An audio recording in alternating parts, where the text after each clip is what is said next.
Hey everybody, and welcome to Shark Jump Inc. I'm Corey. I'm Caleb. I'm Shelby. I'm Parker. Today we will be talking about movies that are underseen or underrated.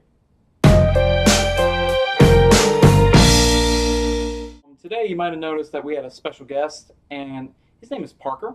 He's somebody that I've always, in the inception of this channel, I wanted Parker to appear in some format, sometime, to the best of his ability, and we finally got him. That's nice. No problem. So, with that fact, Parker is going to start us off on underseen and underrated movies. Yeah, I wouldn't say this one's underrated because a lot of people love this one, but it's called The Prestige. It was directed by Christopher Nolan. I'd say that it's underlooked just because when you compare it to his other stuff like Inception or the Batman movies, I don't think enough people, at least in our demographic, have seen it. But it's about, hear me out, but it's about two magicians, Hugh Jackman and Christian Bale, and they are competing to, it's hard to explain, but they're both trying to pull off like the best trick anyone has ever seen. Like, it sounds goofy, but there's a lot of crazy plot details that I don't really want to get into, but I would just say you definitely should see it. It's one of my favorite movies. It's one of Christopher Nolan's best movies. It's the only movie that I watched twice in a row. As soon as I finished it, it just blew my mind. As soon as I finished it, I turned it off. I was in middle school. I walked into my mom's room. I was like, Mom, you're watching this right now. And she's like, okay. And I watched the whole thing again. It's almost 2.5 hours, but I just sat through the whole thing twice in a row. It was that good. So I would definitely say it ranks up there with most of Christopher Nolan's best movies. So I would definitely say check it out. I just got the image of Parker kicking his mom's door down, Mom, you gotta Prestige watch this now. Yeah, it's probably how it was. I don't really. Yeah, sure. No, that's a good recommendation. I'm smoking. Yeah, Shelby, you want to go next? Okay, well, my movie is In Bruges. That's Bruges. I love In Bruges. In Bruges is an odd movie. It's about two hitmen who go to Bruges and just kind of hide out there from they're looking for targets, and hijinks ensue, and also some pretty dark and depressing material. Also, it's funny, it's sad, it's a bit of both. But you should definitely check it out. Yeah, I can vouch for that. We're trying not to get too deep into plot details because we're hoping that you'll just watch it. But I can definitely vouch for In Bruges. The first movie I saw was from the other director, Seven Psychopaths. That's a good one too. Which was also good, but In Bruges, the two actors, Colin Farrell and Brendan Gleeson, you might recognize him as Mad-Eye Moody from the Harry Potter movies. Yeah. Goblet of Fire and Deathly Hallows, but yeah, Harry Potter. Yeah. I was about to say, those two great performances, and then Ray Fiennes is a great comedic performance as well. Yeah. Great script, great recommend. Another Harry Potter guy, forgot. Yeah, right. Yeah, Voldemort. My recommend is Gone Baby Gone. It is Ben Affleck's first directorial feature. It came out It came out in 2007. It's about this little girl. She goes missing, and Casey Affleck and his girlfriend or fiance, she's played by Michelle Monaghan, go looking for this girl, and it's just a really dark, twisted kind of crime movie. And Morgan Freeman's in it, Ed Harris is in it, but great performances by them. And it really kind of showed what Ben Affleck could do as a filmmaker. And there's this one thing, I'm not going to spoil it, but there's this one thing at the end. I think it's a great social experiment. Some people feel that a choice made at the end was justified, and then some people think that the choice made at the end, they would have gone the other way with it. I just think it's really interesting with that. And one time I'm going to try it with y'all or something. I'm going to watch Gone Baby Gone and see how everybody reacts. I haven't seen that yet. So I haven't seen it either. Check it out. I like it. I actually haven't seen any of these movies so far. I've seen The Town. But Sounds good. Sounds good. I haven't seen Argo either, though. Argo's good too. I like him as a director. But that's my recommend. Check that out. Okay. All right. And my movie, it's a movie that came out around 2001, I think we said. I think that's right. And It was 01. it's, in my opinion, it was it's a very underappreciated movie, but it's a comedy called Wet Hot American Summer. And it's also very relevant because at the time of like this coming out, it was like another TV show spinoff is on Netflix. So it's just this summer camp, and the movie all takes place on the last day of this summer camp, and it's just this weird, crazy, ridiculous comedy. Like, and you have to like this kind of comedy. It's kind of like Airplane Like and a like spoof. Spaceballs and all. Yeah, like real spoof, and like it's just really dumb but really funny. I strongly recommend it. It's an extremely stupid movie. It's I It's a love lot it. of it's a lot of famous actors before they were Yeah, Right. like Bradley Cooper, Amy Amy Poehler, Poehler. Yeah, Paul Rudd. yeah, it's just A lot of people that are famous Yeah. now. A lot of like Parks and Rec type Mhm. people. Yeah. But Yeah. I saw the thing about it is that it's so dumb, so dumb. but it's funny dumb. Oh yeah. And I think it gets better the more you watch it. Mhm. It's almost like an inside joke. It's gonna put off people with how stupid it is. Mhm. Personally, I love it. If Yeah. you buy into it, I think you'll have just a great time with that. And Parker, you want to go with another round? Start us off another round. Yeah. My second one, this one might surprise you, but I think a very underrated movie is M. Night Shyamalan's The Last Airbender. I'm joking. Oh, okay. I'm just messing with y'all. It's Big Fish, directed by Tim Burton. Okay. From 2003. It's one of my favorite movies. When people think Tim Burton, they think the weird, like, what's something? Gothic Goth style. type stuff, Yeah, like like Edward Scissorhands. Yeah, while Edward Scissorhands is one of my favorite movies too, but they'll think of like Willy Wonka and the Chocolate Factory or something like that. But this one is still it's weird. Like you can tell it's Tim Burton, but it's still more grounded than the rest. It's not gothic, but it has sort of a fantasy element. It's about this guy who his dad is. He finds out that his dad is dying, and he has a strained relationship with his father because all he knows about his dad are the stories that he's told him, but his dad is known for telling all these stories as like tall tales, almost just exaggerations of the truth, while the son is more of a realist and he really wants to know who his father actually was. He doesn't feel like he has a relationship with him because he doesn't actually know who his dad is. But the movie, it cuts back and forth between the story with those two, and it also just shows you the dad's life. The younger version of him is played by Ewan McGregor, whom I love. You also have Billy Crudup, Albert Finney's in there, Marion Cotillard, Danny DeVito. But the main thing that I love about it is the ending. The last 10 minutes, I think it's one of my favorite movie endings. It's so, the whole movie is just so optimistic. I don't know how to put it into words, but I just really love it. I think a lot of people saw it when it came out, but at the time we were young. Like I didn't see it because I saw Peter Pan instead, but I definitely think that it gets swept under the rug when you talk about Tim Burton movies. Most people think like Sweeney Todd or Corpse Bride or something like that. Yeah. I like him, but you should definitely check out Big Fish. It's really good. I laugh because I remember I also saw Peter Pan in theaters. No, that's a good choice. It's something I've always been interested in, but nothing I've ever. I haven't caught it yet. Yeah. I need to. Chubby. Well, my movie is if you've seen Baby Driver by Edgar Wright, that's a great movie. But this is from the same director, Edgar Wright, and it's Scott Pilgrim versus the World. This is a completely different movie. Think of it like real fast-paced type of humor. Let me describe the plot in detail. It's Michael Cera, and he's dating this high schooler, but then he falls in love with another girl that he sees in his dreams, and so to win her heart, he has to battle 7 deadly exes. And note I said exes. But yeah, and it's just a real fun, silly movie. It's got a lot of fast-paced humor, like some that you might miss on first watch, and it's just filled to the brim with Easter eggs and great jokes. It's just a real fun movie. Every Edgar Wright movie, you can tell it's going to have really fast, awesome editing, a lot of Easter eggs. Right. And the thing about this one is that it's like a mix between a movie, a comic book, and a video game all Yes. in one. Yeah. And it's like it sounds weird. You don't know how. If you're just hearing that now, you think how they pulled that off. They make it work. It's got a little bit of anime elements in it too. Like it's a blend of everything.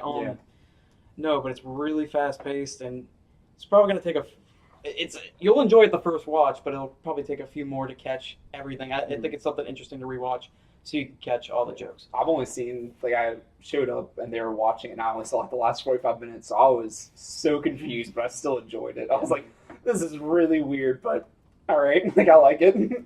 Fun movie. All of Edgar Wright's movies could Yeah. have gone in this. Hot Fuzz, Shaun of the Dead. Mm-hmm. I considered all of those, but If you haven't seen Baby Driver, go see Baby Driver. Yeah. My second movie. My second movie is a movie called State and Maine, and nobody saw this movie. I don't think really anybody on this panel has really even heard about this movie. Shelby saw it with me. I've seen it with you. Yeah, Shelby saw it with me. But it's a comedy that came out in 2000. It's written and directed by David Mamet. He wrote Glengarry Glen Ross. He was a playwright and stuff before. But it's about the shooting of a movie, and they're shooting this movie called The Old Mill, in like this little like podunk town. And I don't want to spoil it, but there's a great joke with the old mill and everything. But it's really fast paced, great like goofy characters.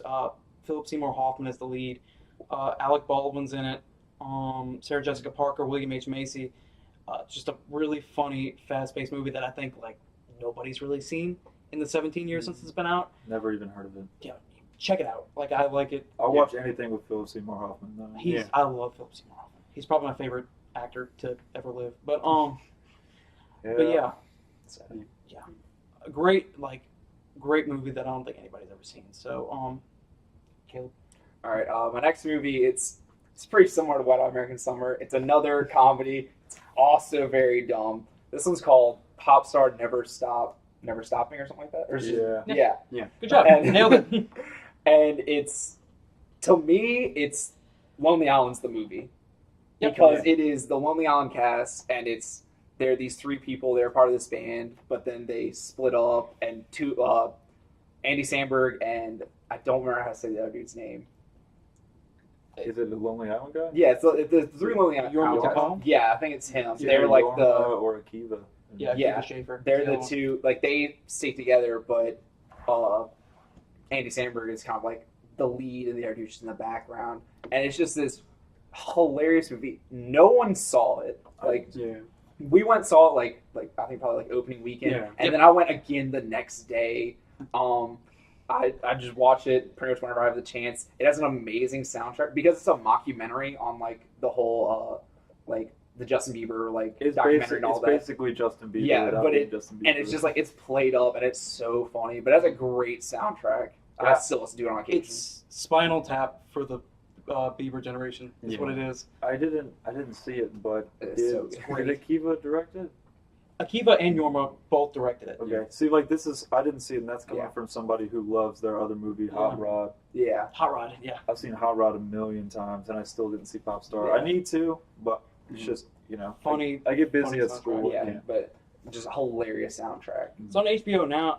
Like it's on HBO right now. Yeah. And so like sometimes I'll just turn it on and watch it. Parker, you want to lead us in one more last round of If I can remember. Oh yes. My third movie is super weird. I'm coming in with the weird movies, but my third one is Being John Malkovich.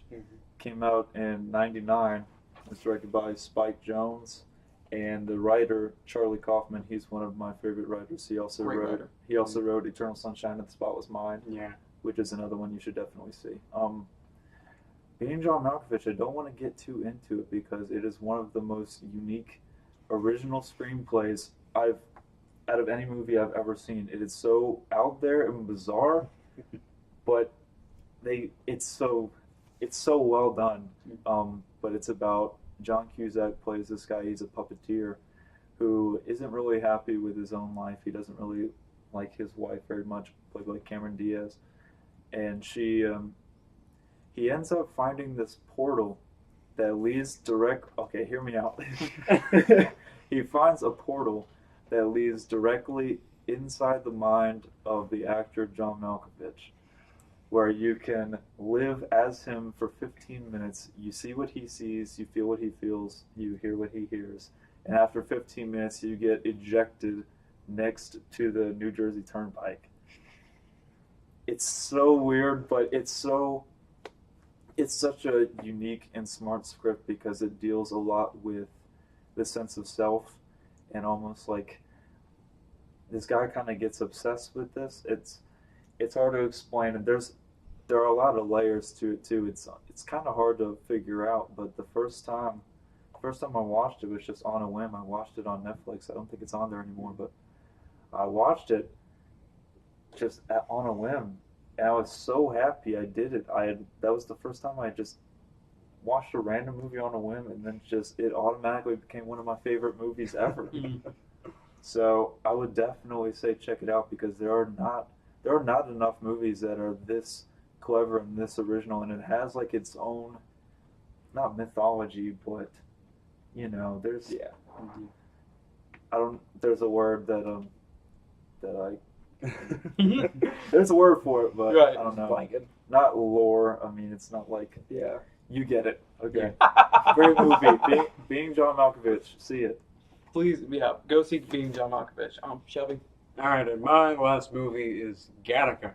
Now, if you're a fan of just big, heady, original sci-fi themes, you're probably gonna love this.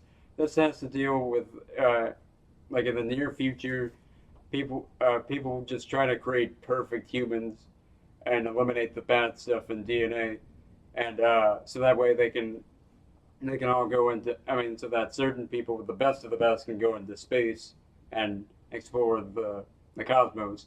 And so this one man, his DNA wasn't perfect. He was a natural birth, and so he tries to emulate this other man, so that way he can get into space.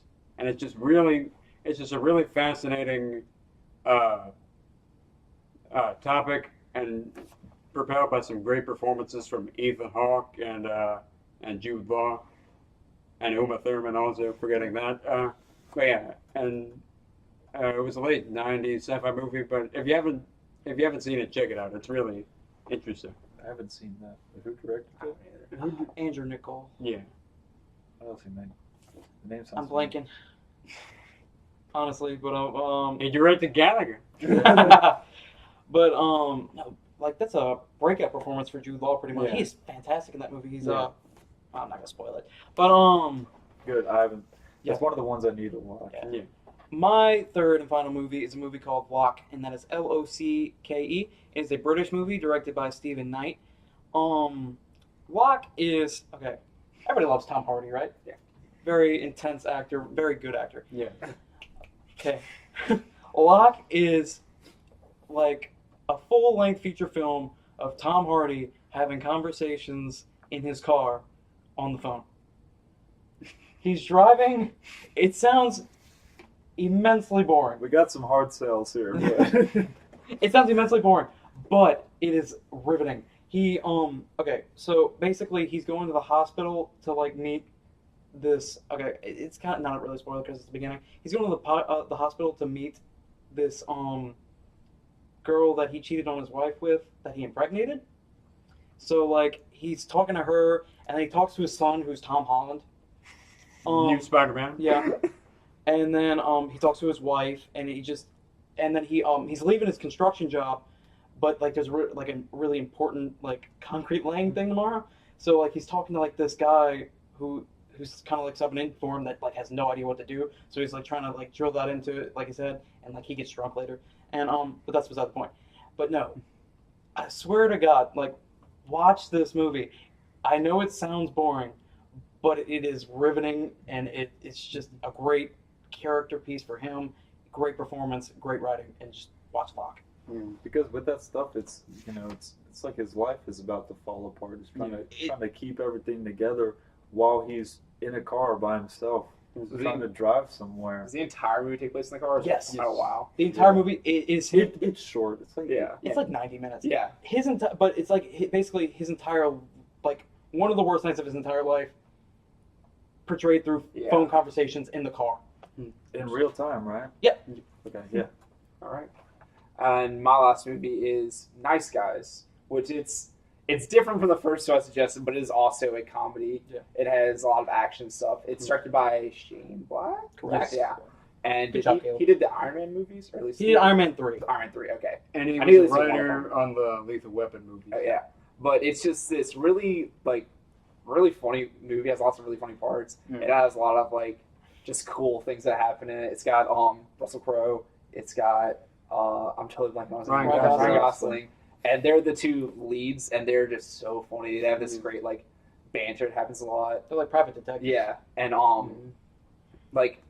Russell Crowe's character, he's kind of he roughs people up, and Ryan Gosling's kind of like just a regular private investigator. But they have this really cool thing because it's narrated. Is it narrated by Ryan Gosling, or is it Russell Crowe that narrates it?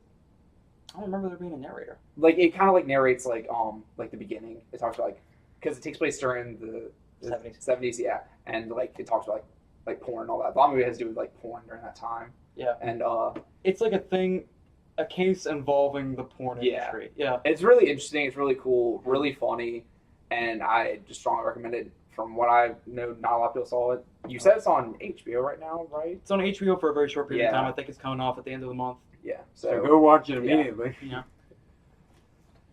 So I'll finish. I didn't see it. Yeah. Oh, you didn't see it? I wanted to, but you should. You would love it. Yeah. You would. I felt bad though because it underperformed at the box office, and I always complain and say, why don't good original movies make money? It's because I didn't see it. So. That's why the Iron Giant failed, because you didn't go see it. I mean, I was 2 years old. I know, that's what... Anyway. Iron Giant. Watch that one. Yeah. So, that'll finish us up for today. Jeez. We gave you 12 great movies to watch, 13 including the Iron Giant. So, we hope we could just find something in there that you check out. I guarantee you'll enjoy at least one of these movies that we suggested. I'd like to thank Parker for coming to join us for kind of the weekend, because he... if you like Parker, check him out on the video that we posted Friday on a review. And so I just want to thank you for coming this weekend. No problem. And Thanks for having me. I don't care if you like being here or not. You will be back. Okay. Parker, he's a movie genius. I love him. I had to have him on the show at some point. But that'll wrap us up for today. So if you like this video, subscribe to the channel, share with your friends, help us grow, and that'll wrap us up. So, good afternoon, good evening, good morning, whenever you're watching this video. Enjoy.